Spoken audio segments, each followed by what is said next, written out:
The overall goal of this procedure is to create a large number of recombinant progeny from a yeast cross in a manner that retains the information about which progeny were derived from the same original tetrad. This is accomplished by first transforming the heterozygous diploid strain to be used in the cross with a plasmid library that contains a tetrad-specific barcode and a sporulation-specific fluorescent reporter. The second step is to transfer the barcoded cells to sporulation medium.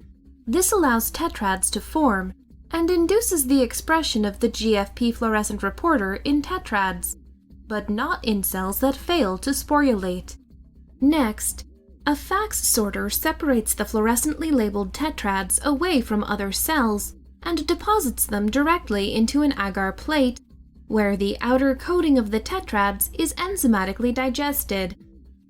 The final step is to use glass beads to separate and spread the spores of the digested tetrads across the surface of the agar plate, allowing each spore to form a single colony.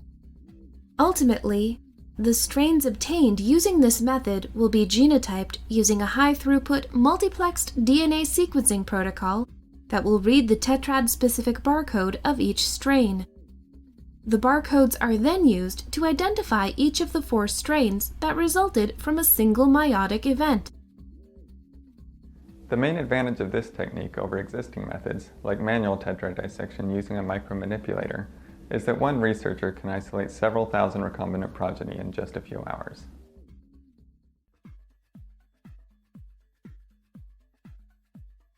The diploid yeast cells used in this